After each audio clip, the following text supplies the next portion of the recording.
2024 911S/T First Drive Review. This subtle killer is peak Porsche. In its masterful way, Porsche combines existing hardware to create a new all-time great and then some.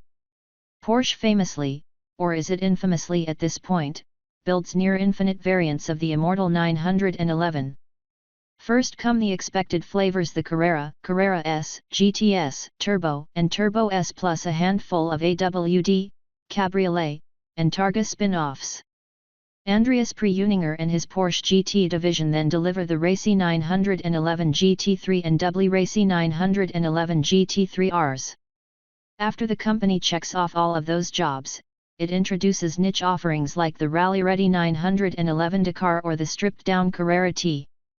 Then there's a chance it creates something historic, a specialized 911 we'll remember for decades as a sports car high-water mark. For the previous generation, it was the 911R. This time around, we get to talk about driving the new 2024 Porsche 911S/T. Not just another 911R. The latest variant pays tribute to an ancestor, a 1970 911S augmented with a performance package known internally by the moniker ST. Modifications combined the weight reduction of the 911R of the time with the 911TS stripped-down cabin. Race homologated examples delivered Porsche its first 911 win in the Monte Carlo Rally. Lightweight, manual transmission, no turbos, big power, rear drive, these attributes motivate enthusiasts like us out of bed in the morning, or in this case, convince me to leave my parents' place for Calabria in Italy despite much-needed time at home. The new 2024 Porsche 911S/T is the 200-proof distillate of the 911. Built around the featherweight crankshaft and hydrogen-light pistons of the 911 GT3R's 4.0-liter free-breathing flat-six, the S/T ditches that aero-heavy track monster's colossal swan-neck rear wing and brilliant chassis tricks to deliver a road-focused experience. If you ask me the Nürburgring time, I don't know. I don't care. This is how I would build my 911, GT division boss Preuninger said. Porsche called upon all its materials and science and engineering brilliance to make this the lightest 911 of the 992 generation. It uses carbon fiber reinforced plastic, CFRP, for the hood, front fenders, roof, doors, and rear anti-roll bar. The example we drove even had a brain-breaking CFRP roll cage, which sadly won't be available in North America, as usual due to US regulations. Porsche's carbon bucket seats that made their debut in the 918 are standard here, though four-way sport seats plus are available, and staggered 20 and 21-inch forged magnesium center lock wheels reduce unsprung weight by 5.8 pounds per corner. Interestingly, Porsche says carbon wheels don't pass its durability testing and don't save much weight. The rear steering system of the 911 GT3Rs is gone in order to further purify the driving experience, save weight, 14.3 pounds, and lessen the load on the electrical system to accommodate a lighter, lower amperage battery. The 911S/TS lightweight clutch and single-mass flywheel assembly is half the weight of the unit in the GT3 Touring.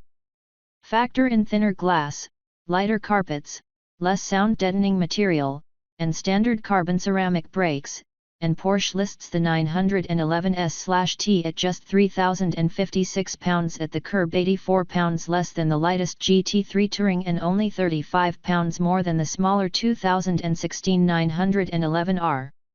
The comparatively light 911S/T means the 518 HP and 342 lb-ft of torque made by the GT3R's engine have fewer pounds to accelerate.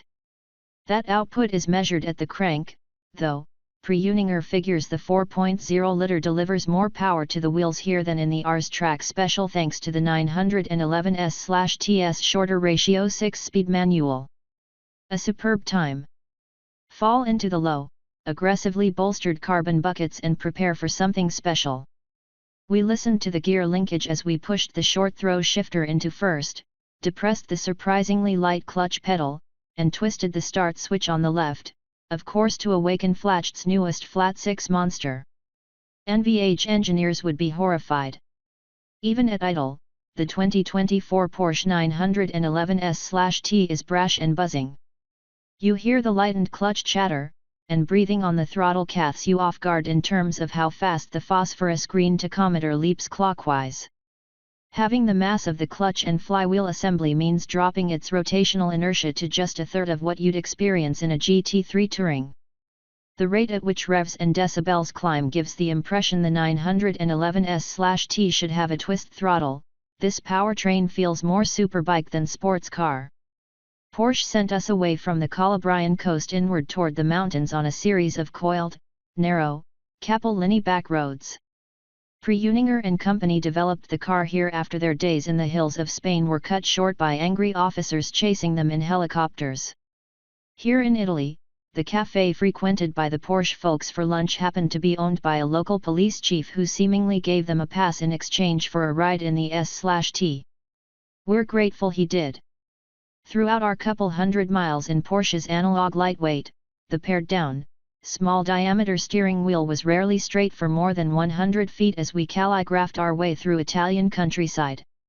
Tail of the Dragon who? The 911S/T's front end is an apex addict. Few vehicles corner with the confidence and poise of even a standard 911, and the S/T is among Porsche's best work. Without hesitation, minor steering inputs point the nose. We were grateful for its immediate response when we darted around a corner to be met by an old Fiat Panda traveling toward us on what in America would be a one-way road. Carbon ceramic brakes bite hard and progressive on your way into a corner, and weight transfer isn't as obvious as in the Carrera T we drove recently, as the body practically refuses to pitch, dive, or roll on its suspension. This impeccable chassis control thankfully doesn't sacrifice ride quality. Yes, the S/T is stiff, but Calabria's crumbling, pock-marked pavement revealed no head toss or loss of composure, even under hard braking, full throttle acceleration, and ambitious cornering. A retune of the GT3 Touring's springs and dampers means the steering wheel stays stable through it all, too. Without the wider tires and aero aids of the GT3Rs, cornering limits are high but not intimidatingly so. Michelin Pilot Sport Cup 2 rubber brakes loose progressively in a way that never scared us, and we only found understeer if we braked later than intended. Porsche's decision to omit rear steering is fine by us. The 911S/T's tail through a bend is refreshingly organic and predictable.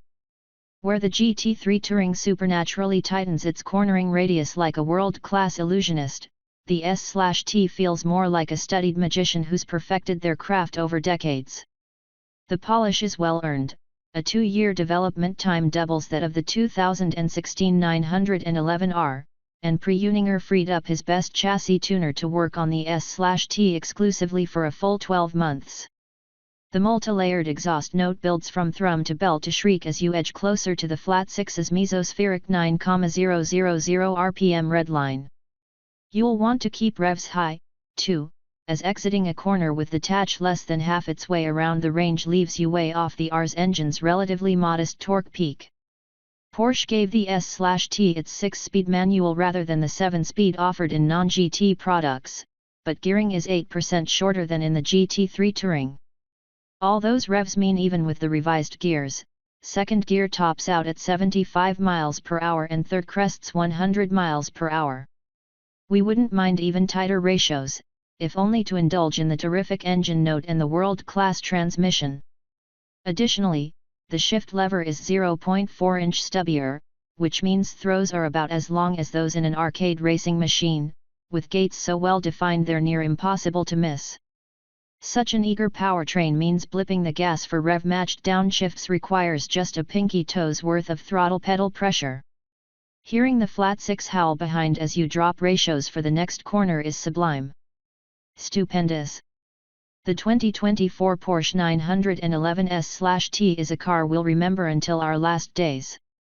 Even Preuninger said he hopes an S/T can be his, and 2-time World Rally champion Walter Rarl called it the best road car he's ever driven. Once autonomy, electricity, and overall anonymity consume the passenger car, Porsche's purified 911 will stand as a beacon of all that was once right in the world.